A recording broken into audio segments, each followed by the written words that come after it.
Hi, this is Kevin from Passion for the Word with a quick word from the Word. Before we get started on today's video, I want to bring up the t-shirts that we have. We have these available for a $20 or more donation. You can't have this one. This one's already been ordered by a friend of mine. He's getting this one. Don't fold it up, my wife says, so we're just going to...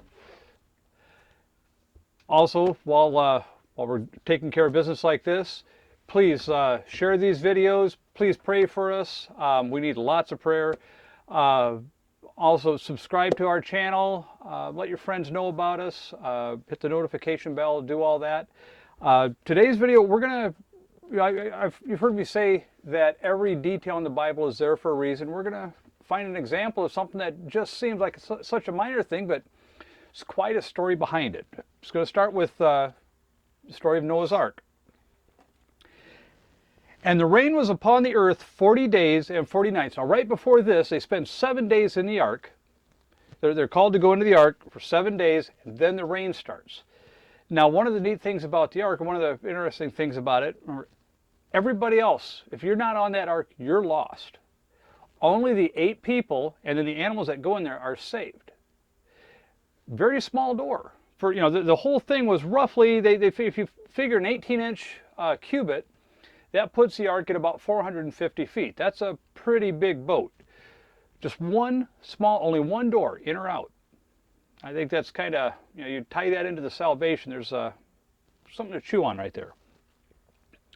So, and the rain was upon the earth 40 days and 40 nights. And Genesis 8:24 says, and the waters prevailed on the earth 150 days. There's 150 days, basically 5 months, that the ark was floating. Now, there was another 7.5 months after that before they get out of the ark, but we're not going to go into that right now. Genesis 8:4, and the ark rested in the 7th month, on the 17th day of the month, upon the mountains of Ararat. Now, it's like, why do we need to know that? This may have been important to somebody 4,000 years ago, but why do we need to know that it was the 17th day of the month, or the 17th day of the 7th month? The Jewish civil calendar, this would be the Genesis calendar, starts with the month of Tishri, which happens to be in fall. The Jewish holiday Rosh Hashanah is the celebration of that month, or of that calendar year starting. The Jewish, they have 2 calendars. They also have a religious calendar, which begins with the month of Nisan in the spring. And this was ordained in Exodus 12:2, where it says, this month shall be unto you the beginning of months. It shall be the first month of the year to you. That's Exodus 12:2. So listen, they've got 2 calendars. They use them overlapping. Depends on, for some things they'll use one, for some they'll use the other. Exodus 12:3, speak ye, and this is to Aaron and Moses, speak ye unto all the congregation of Israel, saying, in the 10th day of this month, of Nisan, they shall take to them every man a lamb according to the house of their fathers, a lamb for an house. 12:5 and 6, your lamb shall be without blemish, a male of the first year. You shall take it out from the sheep, or from the goats, and ye shall keep it up until the 14th day of the same month, the 14th of Nisan. And the whole assembly of the congregation of Israel shall kill it in the evening.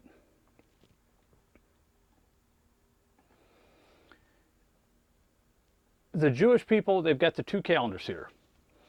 Now, I took this slide from Koinonia House and Chuck Missler's ministry, the one that I originally learned this teaching from. It's just very helpful to line things up. Tishri was the first month of the old calendar, the Genesis calendar, the civil calendar. It's the 7th month of the new calendar. You come over here to Nisan, the 7th month of the old calendar. It's the first month of the new. When did the ark land? On the 7th month of the old calendar, which is the first month. Jesus was crucified on Passover, which is the 14th of Nisan, the day they killed the lamb. He was in the grave 3 days. He was resurrected on the 17th of Nisan. Noah's Ark landed several hundred years, several thousand years ahead of the exact anniversary of the day Jesus was resurrected. That's why the date was there. You can't, this is just another one of those examples of the Bible proving itself. We know that the Torah was written at the time of Moses, thousands of years before Jesus died on the cross. The likelihood that that would have been contrived by Moses all that time before for Jesus to be crucified on that date, for him to be resurrected on the date Moses, or the date that Noah came out of the ark, I don't believe that's a coincidence. I don't believe Moses had any clue that that's what was going on when he wrote this about the 17th day of Nisan. That's our quick word for today. I find that just fascinating. The link between Noah's Ark and the crucifixion of Jesus, the narrow path of the few that got saved, the few that came through that door. Once that door was closed, it was too late. Just like there's a time when it becomes too late to enter the door that brings you to Jesus. When you're dead, it's just too late. Hell's full of procrastinators. Don't wait. Do this as soon as you can. Just do it now. Don't put it off. Those people that procrastinated and didn't get in the ark, I guarantee they regretted it. That's all I have for you today. Thank you and God bless.